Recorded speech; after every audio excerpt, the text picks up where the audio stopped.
പടപ്പുകളോട്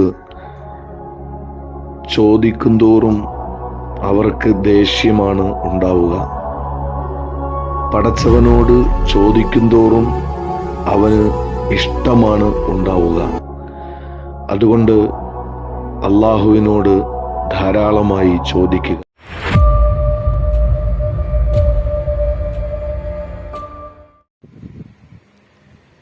അസ്സലാമു അലൈക്കും വറഹ്മത്തുള്ളാഹി. പ്രിയമുള്ള വിശ്വാസികളെ, ഖബറിൻ്റെ അടുത്ത്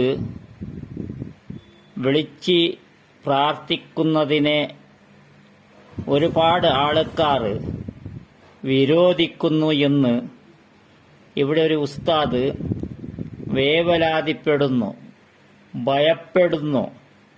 അള്ളാഹുവിനോട് നേരിട്ട് പ്രാർത്ഥിച്ചാൽ നമുക്ക് കിട്ടുന്നത് നഷ്ടമാകും, നമ്മുടെ കച്ചവടം പൂട്ടുമെന്നുള്ള ഭയത്തോടുകൂടെ അദ്ദേഹം സംസാരിക്കുന്നത് കേൾക്കാം. എന്നേ മുസ്ലിം ലോകത്തിന് ഇന്ന് ഈ ഇസ്തിഗാസയും ഇസ്തിശ്ഫാഉം ഈ പറയുന്ന അന്യായപ്പെടലും നഷ്ടപ്പെട്ടത് ഉണ്ടായില്ല. അക്കാലത്തെ ഇമാമുകൾക്കും പണ്ഡിതന്മാർക്കും ഇതിന് സാക്ഷിയായിട്ടുള്ള മഹത്തുക്കൾക്കൊന്നും ഇത് ശിർക്കാണെന്നറിഞ്ഞില്ല. വിശുദ്ധ ഖുർആനിലെ ഒരുപടി ആയത്തുകളുണ്ടല്ലോ, നിങ്ങൾ ഇതൊക്കെ ശിർക്കാണെന്ന് പറയാൻ ഓതുന്നു. വിളിച്ചു പ്രാർത്ഥിക്കുന്നത് തെറ്റാണ്, വിളിച്ചു പ്രാർത്ഥിക്കുന്നത് തെറ്റാണ് എന്ന് ഓതുന്ന ആയത്തുകളൊന്നും ഇവരാരും പഠിച്ചില്ല. അപ്പൊ വ്യാജമായി ഖുർആനിന്റെ പരിഭാഷയിൽ തെറ്റായി പരിഭാഷ നൽകിക്കൊണ്ട് സമൂഹത്തെ പിഴപ്പിക്കുന്ന, അശാന്തി സൃഷ്ടിക്കുന്ന വിഭാഗമാണ് ഇപ്പോ ശാന്തിയുടെ മതമാണ് ഇസ്ലാം എന്നും പറഞ്ഞിട്ട് പ്രചാരണത്തിൽ ഇറങ്ങിയിരിക്കുന്നത്. അവരുടെ പ്രധാന പോയിന്റ് ആവട്ടെ, അള്ളാന്റെ റസൂലിനെ വിളിക്കുന്നതും റസൂലുമായി ചെല്ലുന്നതും ഖബറുകൾ ചെന്നിങ്ങനെ പരാതി പറയുന്നതും ആവലാതിപ്പെടുന്നതും ശിർക്ക്. ഇതിനപ്പുറം എന്ന് പറയാലല്ലോ. ചരിത്രത്തിൽ വായിച്ചാൽ ചരിത്രത്തിലെ ഓരോ നൂറ്റാണ്ടിലുമുള്ള മഹത്തുക്കളായ വമ്പന്മാരും പുണ്യവാളന്മാരും നിരന്തരമായി നടത്തിപ്പോന്ന പാഠങ്ങൾ. ബഹുമാനമുള്ളവരെ, വിളിച്ച് പ്രാർത്ഥിക്കുന്നത് ഖബറിൻ്റെ അടുത്ത് നമ്മൾ ഇഷ്ടം പോലെ അവിടെ പോയി നമ്മുടെ എല്ലാ കാര്യങ്ങളും പറഞ്ഞ് പ്രാർത്ഥിക്കുന്നത് ഇപ്പോൾ സലഫികളോ മുജാഹിദുകളോ തബ്ലീഗുകളോ അതൊന്നുമല്ല. അവരുടെക്കാൾ കൂടുതൽ സുന്നത്ത് ജമാഅത്തിൽപ്പെട്ടവർ തന്നെ ഒരുപാട് ഇത് ശരിയല്ല എന്ന് ശരിവെക്കുകയാണ്. ഇത് ശരിയല്ല, ഇപ്രകാരം പ്രാർത്ഥിക്കൽ ശരിയല്ല. പിന്നെ ആരാണ് അവിടെ ഇത്ര ആൾക്കാരും പ്രാർത്ഥിക്കുന്നത് ഖബറിൻ്റെ അടുത്ത്? കുറച്ച് ദിവസങ്ങൾക്ക് മുമ്പ്, നിങ്ങൾ കുറച്ച് മാസമായിട്ടേ ഉള്ളൂ, നിങ്ങൾ കണ്ടില്ലേ കൂറ തങ്ങളുടെ ഖബറ് കെട്ടിപ്പൊക്കി എത്രയും പെട്ടെന്ന് ഒരുപാട് ആൾക്കാരെ ഗ്രൂപ്പുണ്ടാക്കി അവിടത്തേക്ക് വിളിച്ചു വരുത്തി. അവിടെ ഒരുപാട് ആൾക്കാർ ആരാണ് കൂടിയത്? വെറും തലപ്പാവുകാരാണ്. വീഡിയോ സെർച്ച് ചെയ്തു നോക്കൂ, മനസ്സിലാകുന്നു. വീഡിയോ സെർച്ച് ചെയ്ത് നോക്കിയാൽ മനസ്സിലാകുന്നു എല്ലാം തലപ്പാവുകാരാണ്. ഉസ്താദുമാർ പറഞ്ഞത് അനുസരിച്ചില്ലെങ്കിൽ വലിയ കുറ്റമാണെന്ന് പറഞ്ഞ് എല്ലാവരെയും അവിടത്തേക്ക് വരുത്തിയതാണ്. വെറും ഒരു 10% നാട്ടുകാർ മാത്രമാണുള്ളത്. എന്തുകൊണ്ടാണ് ഇവർ ഖബറിന്റെ അടുത്ത് തന്നെ പ്രാർത്ഥിക്കണമെന്ന് ഇവർ ശാഠ്യം പിടിക്കുന്നത്? ഇതിന് എല്ലാത്തിനും ഒരു മറുപടിയായി നിങ്ങൾക്ക് അവസാനം ബഹുമാനപ്പെട്ട സിംസാറുൽ ഹഖ് ഉസ്താദിന്റെ ഏത് രീതിയിലാണ് അള്ളാഹുവിനോട് പ്രാർത്ഥന, അള്ളാഹുവിനോട് ദുആ ചെയ്യേണ്ടത്, ഏത് രീതിയിലാണ് ചെയ്യേണ്ടത് എന്ന് സ്പഷ്ടമായും അദ്ദേഹം അവസാനം സംസാരിക്കും. അത് കേൾക്കാതെ നിങ്ങൾ ഓഫ് ചെയ്യരുത്. അതുകൊണ്ട് നമുക്ക് ഇവിടെ ഈ ദുനിയവിയായ കാര്യത്തിൽ ദുനിയാവിന്റെ നേട്ടത്തിന് വേണ്ടി പ്രാർത്ഥനയാണോ, നമുക്ക് ഉഖ്റവിയായ നേട്ടത്തിന് വേണ്ടിയുള്ള പ്രാർത്ഥന വേണ്ടതാണോ?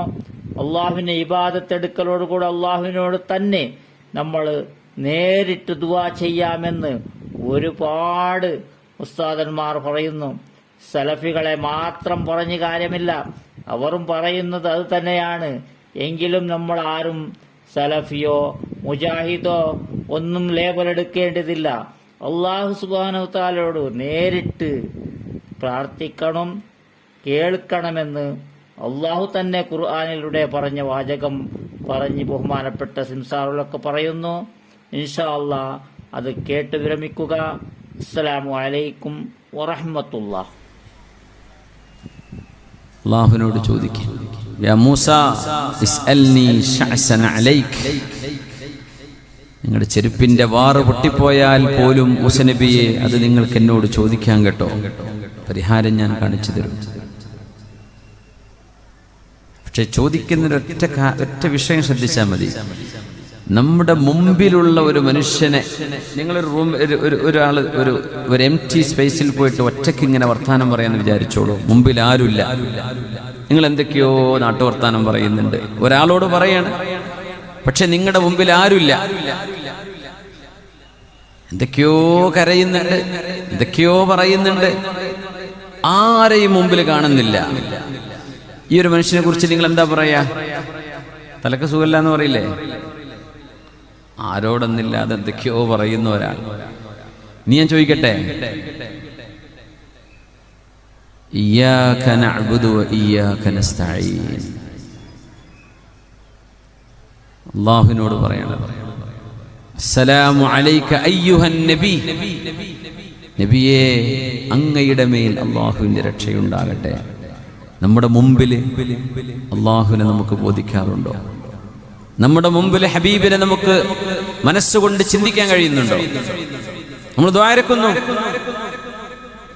ഒരു മനുഷ്യനില്ലാത്ത സ്ഥലത്ത് പോയി ഒരു മനുഷ്യൻ വർത്താനം പറയുന്ന പോലെ നമ്മുടെ മുമ്പിൽ അല്ലാഹു റബ്ബുൽ ഇസ്സത്തിന്റെ ജലാലിയത്തിന്റെ അല്ലാഹുവിന്റെ വുജൂദ്, പടച്ച തമ്പുരാന്റെ സാന്നിധ്യം നമ്മുടെ ഖൽബിൽ നമുക്ക് കൊണ്ടുവരാൻ കഴിയില്ല എങ്കിൽ എന്ത് ചോദ്യമാണത്? ഭ്രാന്തന്മാരുടെ ചോദ്യമല്ലേ? വഹുവ മഅകും ഐനമാ കുൻതും, He is with you wherever you go.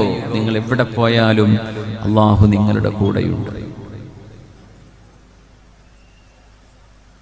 അർബിഉ അലാ അൻഫുസികും ഫഇന്നകും ലാ തദ്ഊന അസമ്മ വലാ ഗായിബ ഇന്നമാ തദ്ഊന ഖരീബൻ സമീആ. സ്വഹാബികളെ ഒച്ച വെച്ച് പറയണ്ട, നിങ്ങൾ ഒച്ച വെച്ച് ചൊല്ലണ്ട, ശബ്ദം കുറച്ചേക്ക്. ഒരു യാത്രയിലാണവർ. സ്വഹാബിമാർ ഉറക്കെ തക്ബീർ ചൊല്ലിയാണ് അവർ ആ കുന്ന് കയറുന്നത്. ഒരുപാട് ഒച്ച വെച്ചപ്പോൾ തങ്ങൾ പറഞ്ഞു, അർബിഉ അലാ അൻഫുസികും ഹവ്വിനു അലാ അൻഫുസികും. എന്തിനാ അങ്ങനെ ഒച്ച വെച്ച് ഇടങ്ങേറാവുന്നത്? നിങ്ങൾ വിളിക്കുന്ന അല്ലാഹു ചെവി കേൾക്കാത്തവനോ അപ്രത്യക്ഷനായി നിങ്ങളുടെ മുമ്പിൽ ഇല്ലാത്തവനോ, ഗായിബ് എന്ന് പറഞ്ഞാൽ മുമ്പിലില്ലാത്ത ആള് അല്ല. ഇന്നമാ തദ്ഊന സമീഅൻ ഖരീബാ, അടുത്ത് നിൽക്കുന്ന കേൾക്കുന്ന ആളെയാ നിങ്ങൾ വിളിക്കുന്നത്. ഒരു പാകത്തെ സൗണ്ടിൽ പറഞ്ഞാൽ മതി, കുറെ ഒച്ച വെക്കണ്ട. നിങ്ങളുടെ റബ്ബ് നിങ്ങളുടെ മുമ്പിലുണ്ട്. നമുക്ക് അങ്ങനെ ചോദിക്കാൻ പറ്റുന്നുണ്ടോ? എപ്പോഴെങ്കിലും അങ്ങനെ ചിന്തിച്ചിട്ടുണ്ടോ? ദുആ ഇറക്കുമ്പോൾ അല്ലാഹു മുമ്പിലുണ്ട്, നമുക്ക് അങ്ങനെ തോന്നിയിട്ടുണ്ടോ? ഇനി ആ ബോധത്തിൽ ഒന്ന് ദുആ ഇറക്കി, എന്നിട്ട് ഉത്തരം കിട്ടോ ഇല്ലേ നോക്കി. ഇതുവരെ ചോദിച്ചതൊക്കെ ഒരു മനുഷ്യനില്ലാത്ത സ്ഥലത്ത് റൂമിൽ ഒച്ചപ്പാടുണ്ടാക്കിയ പോലെയാണ്. ഉദാഹരണം പറയാണ്, അല്ലാഹുവിന്റെ സാന്നിധ്യം നമ്മുടെ മുമ്പിൽ അനുഭവിക്കാൻ കഴിയുമ്പോഴാണ് അല്ലാഹുവിന്റെ ഇടപെടൽ അത്ഭുതമായി നമ്മുടെ മുമ്പിൽ ഇങ്ങനെ വരും. ഞാൻ എൻ്റെ അനുഭവമാണ് പറയുന്നത്, നിങ്ങൾക്കൊക്കെ അനുഭവിക്കാൻ പറ്റും. അനുഭവമുള്ള ഒരുപാട് ആൾക്കാരോട് ഉണ്ടാവും.